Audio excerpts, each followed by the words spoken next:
É interessante ficar imaginando como seria se desde o início a ideia de Deus tivesse sido outra, menos pessoal e não fundamentalista.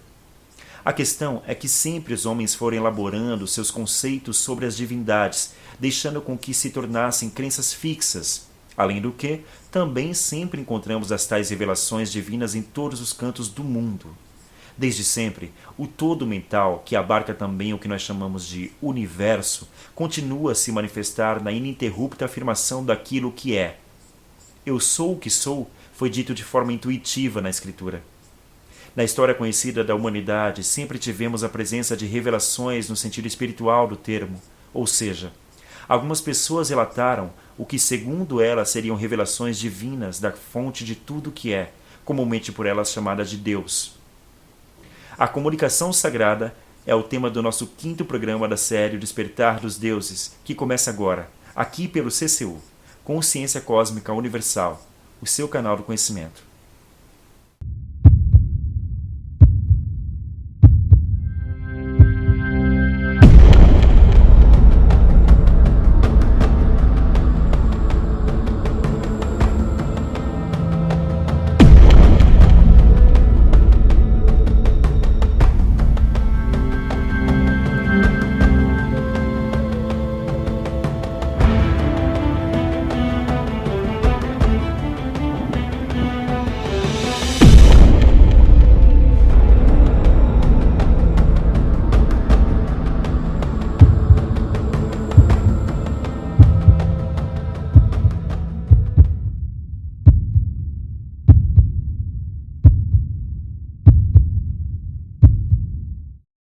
A Bíblia é o livro mais universal do mundo. Todos tiram dela o que melhor lhe convém. O empresário encontra frases que lhe inspiram. O religioso encontra argumentos para sua religião. E assim vai. Eugênio Christie. Voltamos para o nosso segundo bloco.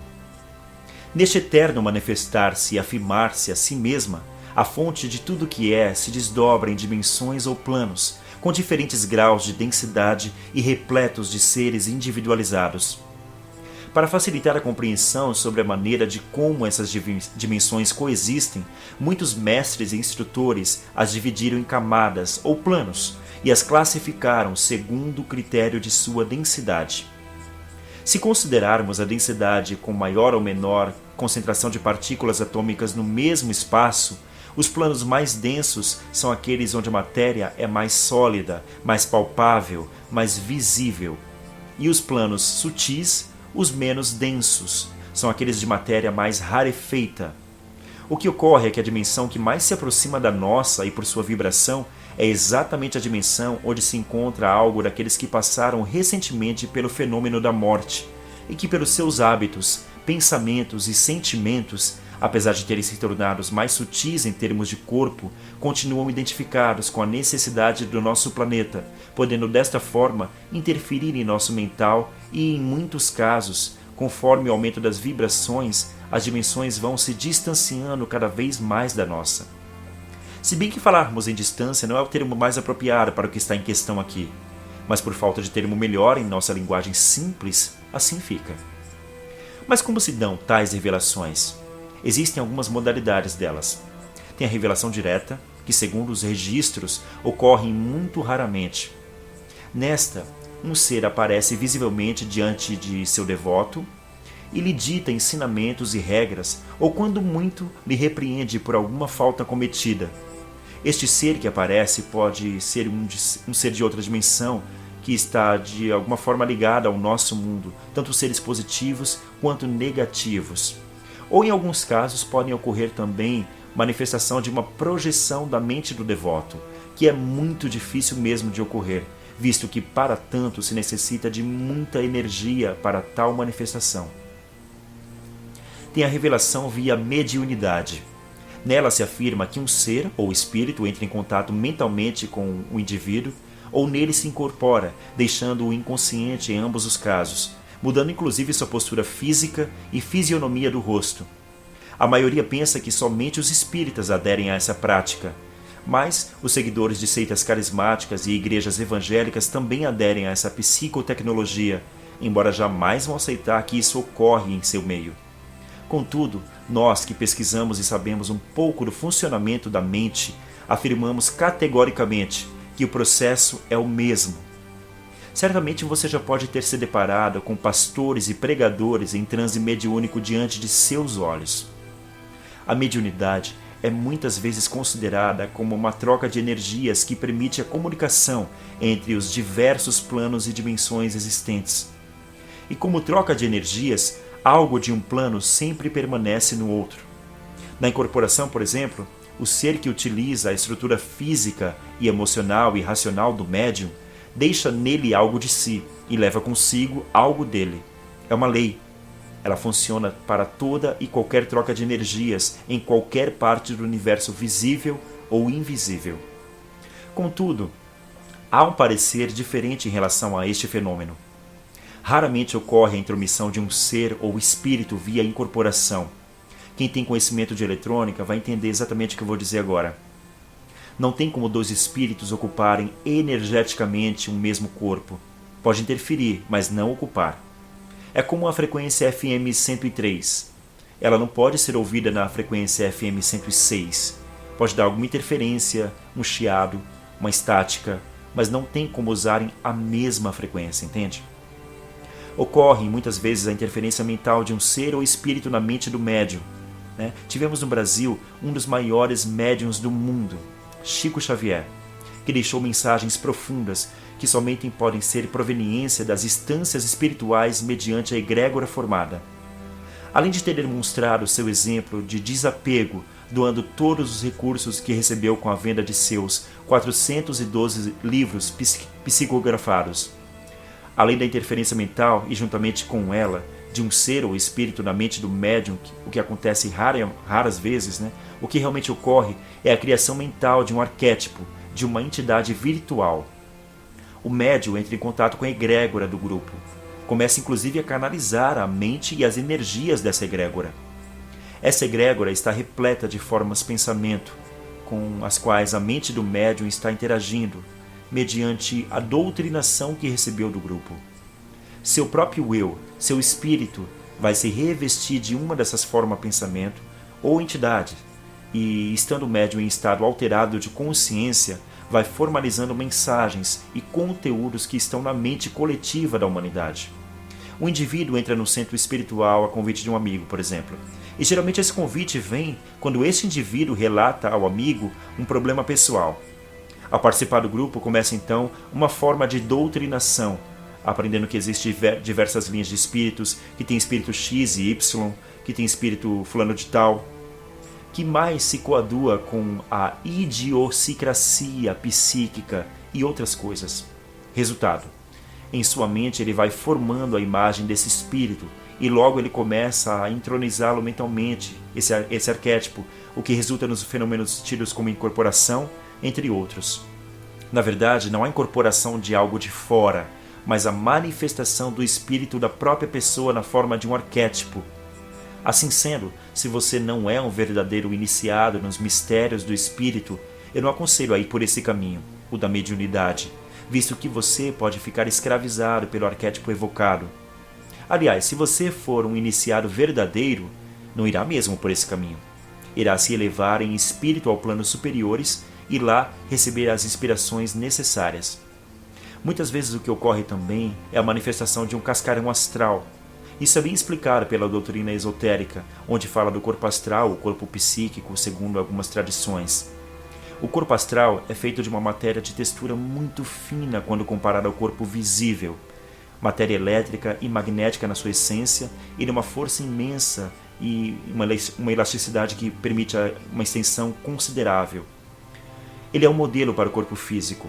O corpo astral, o corpo psíquico, como muitas vezes é chamado, tem dentro dele os reais órgãos dos sentidos.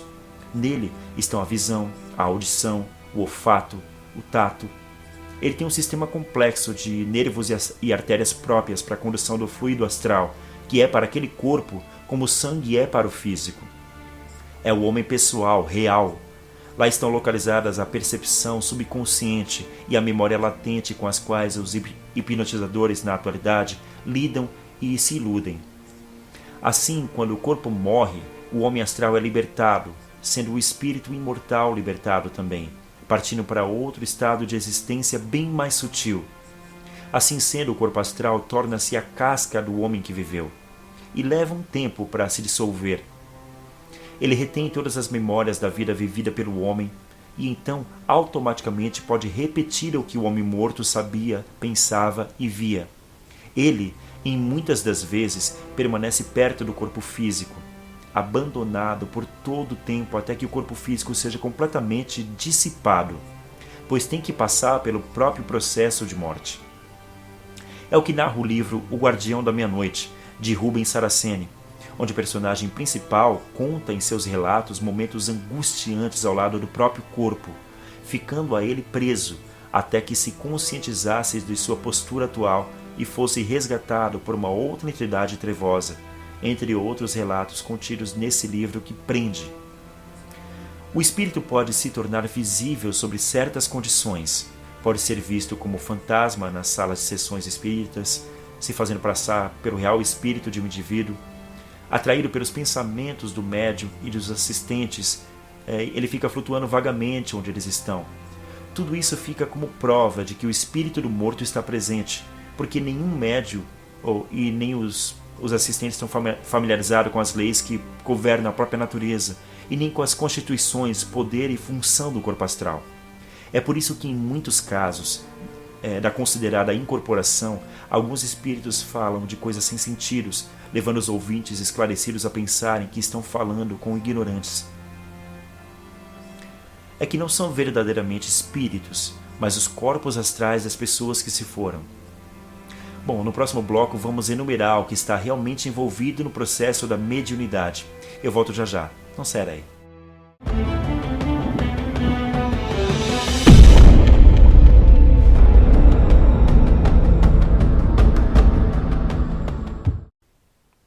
Olá, caros irmãos dimensionais, aqui quem fala é Evandro Lustosa. Eu estou passando aqui para fazer um convite especial para todos vocês. Venham fazer parte da família CCU, Consciência Cósmica Universal. Nos procure no Facebook, se inscreva no nosso canal também do YouTube, CCU, Consciência Cósmica Universal. No nosso canal, você vai encontrar um vasto material abordando diversos temas que vão ajudar no seu despertar. Acesse agora mesmo o nosso canal no YouTube e continue acompanhando o projeto Despertar dos Deuses. Dúvidas, críticas e sugestões, escreva para o nosso e-mail ccu@gmail.com, tudo minúsculo e sem acento. E você já sabe, né? Seja luz, seja amor. Agora vamos continuar a assistir o 5º programa da série O Despertar dos Deuses com o tema A Comunicação Sagrada.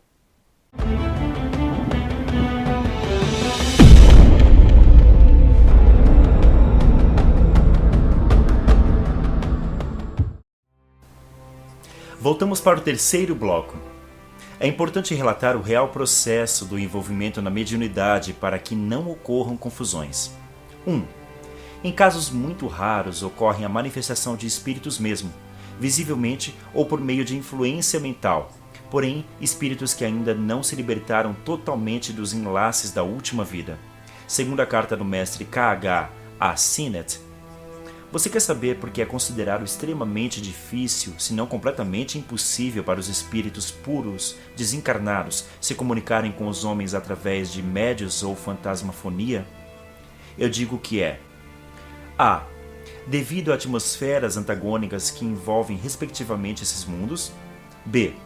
Por causa da diferença extrema que há entre as condições fisiológicas e espirituais. E C. Porque essa cadeia de mundos sobre a qual eu falei para você não é só uma epicicloide, mas uma órbita elíptica de existências, tendo como toda elipse não um, mas 2 pontos, 2 focos que nunca podem se aproximar um do outro. O homem está em um dos focos e o espírito puro no outro. 2. Ocorre muitas vezes a manifestação psíquica da egrégora formada por um grupo, com o qual o médium entra em contato mediante doutrinação, fazendo com que seu próprio espírito se revista das formas pensamento dessa egrégora. 3. Temos ainda a manifestação de um cascarão astral ou corpo astral antes de se desintegrar. 4. E por último, temos a manifestação dos deuses negativos, os caídos, que se apresentam como espíritos desfalecidos conhecidos dos mortais comuns. Mas voltamos à questão das profecias. E não tem como não ficar convencido que em muitos casos de profecias bíblicas as revelações ocorreram pela forma mediúnica. Basta ler e verá que em alguns casos da Bíblia o transe mediúnico se encontrava presente quando Deus Javé falava aos seus por meio de mensageiros humanos. O indivíduo nascia e já começava a participar de uma egrégora forte e por ela ia se doutrinando. Com o desenvolvimento dos centros psíquicos, ele começava a canalizar os eflúvios da mentalidade do grupo.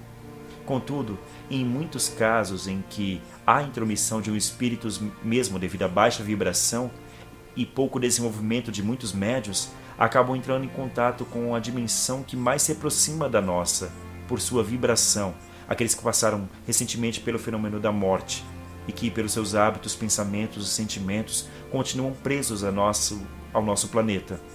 Assim sendo, recebem em seu espírito eflúvios de pensamentos advindos daqueles espíritos menos adiantados. E se não podemos confiar nos homens encarnados e que facilmente nos enganam, como podemos confiar em ensinamentos de desencarnados presos à dimensão da Terra? Sem falar ainda que pode haver intromissões sim dos deuses negativos que também estão presos nesse plano inferior. É claro que tem muitos que trabalham com essa linha de espiritualidade que sabem aplicar o verdadeiro discernimento dos espíritos, evitando uma enganação destrutiva. Agora apresento a revelação mediante a canalização. Segundo muitos entendidos no assunto, canalização vem a ser um processo de comunicação energético-espiritual consciente com seres que vivem e evoluem em outros planos, mundos e universos multidimensionais. Para se ter esse acesso, Mister se faz necessário o desenvolvimento das glândulas pineal, que será considerada com mais profundidade nos próximos programas, e da glândula pituitária, 2 centros psíquicos ou chakras que nos colocam em contato direto com as regiões mais sutis. Todos temos múltiplos canais psíquicos, mentais e espirituais, como a intuição, por exemplo, mas que estão em estado latente esperando serem desenvolvidos. A canalização está muito em uso atualmente entre aquelas pessoas que têm um ou mais canais desenvolvidos de modo parcial ou total e que se comunicam conscientemente com os seres que vivem e evoluem em outros planos e mundos dimensionais, tendo absoluto controle de sua mente e de sua vontade. Eis a grande, embora sutil, diferença entre a canalização e a mediunidade. A canalização é sempre consciente e existe no momento da comunicação uma expansão da consciência e da mente. Um verdadeiro canal deve ser uma pessoa espiritualizada, com ideais superiores de vida e de serviço aos mestres e à humanidade. Mas, e sempre tem um mas, a maioria das canalizações que nós vemos é fruto do ego do próprio canalizador. E quem tem a intuição desenvolvida e uma espiritualidade centrada facilmente percebe se uma mensagem canalizada é verdadeira ou é invenção da própria mente do indivíduo. Contudo, virou moda agora a pessoa dizer que está recebendo mensagens de mestres e seres de luz. O melhor é a pessoa canalizar o seu próprio mestre interior, seu eu superior, seu espírito. Contudo, na canalização podem ocorrer o mesmo problema que em um transe mediúnico. O indivíduo, mediante a doutrinação de um grupo espiritual ou esotérico, acaba entrando em contato com formas de pensamento como mestres e guias, que pela força da egrégora vão interferindo mentalmente no indivíduo. É evidente que há a possibilidade de muitos seres mestres ou até os deuses negativos interferirem por meio de uma forma pensamento num canalizador. Mas quando o canalizador tem pouco desenvolvimento espiritual e o ego inflado, é somente coisa da forma pensamento mesmo, ou, o que é pior, criação da mente do próprio canalizador. Na Bíblia, penso que muitas vezes, muitas das comunicações se deram via canalização, tanto que percebemos o caráter e a cultura do povo hebreu nelas, o que vejo como normal numa comunicação dessa forma, né? Porque como o indivíduo nascia e já começava a participar de uma egrégora forte e por ela ia sendo doutrinada, não tinha como escapar desse fenômeno, né, se ele tinha desenvolvido seus sentidos psíquicos. Uma variante dessa forma de comunicação que encontramos nas escrituras sagradas é a locução interna, ou seja, A pessoa percebe uma voz interna que vai lhe ditando mensagens espirituais. Mais próximo de nosso tempo, tivemos o alemão Jacob Lorber, que se utilizou dessa forma para nos transmitir mensagens de Cristo. É claro que tudo o que falei sobre os perigos da canalização serve também para o caso da locução interna. Temos ainda a inspiração intuitiva. O indivíduo recebe insights do cosmos e das instâncias superiores mediante meditação ou contemplações profundas, se elevando mental e espiritualmente a planos mais sutis, tendo como crivo principal seu eu interno, favorecendo escritos espirituais ou palestras significativas e memoráveis. Muitos escritores espirituais têm se valido dessa forma de inspiração. Neste processo, o indivíduo tem total controle de suas faculdades e pode dar seu próprio estilo às informações transmitidas. A Amorque, o ramo da Ordem Rosa e Cruz mais divulgado no Ocidente, ensina aos seus iniciados e também aos demais interessados como entrar neste estado de inspiração intuitiva por meio do chamado Santum Celestial. É evidente que nessa forma também é possível a intromissão de seres negativos. No entanto, esta intromissão somente ocorrerá se a tonalidade dos pensamentos do intuitivo for na mesma vibração que a deles, o que já abordei no vídeo A Proteção da Bolha Cósmica, disponível no canal do YouTube do CCU. Mas agora sim, podemos dizer que a Bíblia foi escrita em sua maior parte mediante essa psicotecnologia. Os autores, em sua maioria, foram inspirados dessa forma. Assim sendo, penso ser um erro levar tudo o que nela está escrito ao pé da letra, sem a devida interpretação e contextualização. Muitos afirmam categoricamente que a Bíblia é a palavra de Deus, e ainda pensam que ele a escreveu com o próprio punho, ou que a escreveu por meio de escritura automática, psicografia. Mas o teólogo e místico Humberto Holden afirmou sobre isso. Se a Bíblia é a palavra de Deus, conforme muitos erradamente pensam, então devemos conver que ele não se manifestou à humanidade antes de 1250 a.C. e fechou o expediente depois de 100 depois de Cristo, não é mesmo? Em verdade, eu lhes digo, em todas essas formas de psicotecnologias, a vibração mental da pessoa entra em contato com a vibração semelhante, seja ela de um ser, espírito ou forma pensamento. Isso faz parte do terceiro princípio hermético, o princípio da vibração, que citei no segundo programa, Remexendo na Religião. Nada está parado, tudo se move, tudo vibra. Este princípio nos explica que tudo em nosso universo está em constante movimento. Esse princípio é facilmente compreensível, pois a ciência moderna já o confirmou através de suas observações e descobertas, verificando que as diferenças entre as diversas manifestações de matérias, energia, mente e espírito resultam das ordens variáveis de vibração. Desde todo o que é mental e espiritual até a forma mais grosseira de matéria, tudo está em vibração. Quanto mais elevada for a vibração, tanto mais será elevada a posição na escala, diz o Kybalion. Nas extremidades inferiores da escala estão as vibrações mais grosseiras da matéria, que parecem estar paradas. Ao elevarmos nossos espíritos até os campos de vibrações mais sutis, entramos em sintonia com a energia inteligente, diretora ou o todo que é mental, recebendo assim os benefícios emanados. Só os mestres conseguem aplicar corretamente esse princípio de vibração, conquistando assim os fenômenos da natureza. Aquele que compreende o princípio da vibração alcançou o centro do poder, disse o mestre do Kybalion. Quer entrar em contato com pensamentos, formas, pensamento, seres e espíritos superiores? Eleve sua vibração mediante a espiritualização da sua mente, meditações e outras técnicas que você conhece. Agora, eis uma verdade em tudo isso. É raro ocorrer, mas ocorre que alguns entram em contato direto com a fonte de tudo que é, com o todo que é mental, recebendo inspirações divinas que dificilmente conseguirão passar em sua totalidade para o papel devido à elevada significação da mensagem.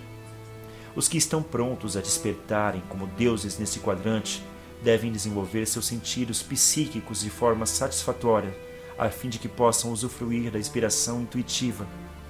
Desta forma, fazendo parte de maneira consciente da grande família cósmica, conseguirão contribuir favoravelmente com o melhor da conscientização do todo mental. No próximo programa, o sexto da nossa jornada em busca do despertar dos deuses, abordaremos o tema A Verdade das Profecias.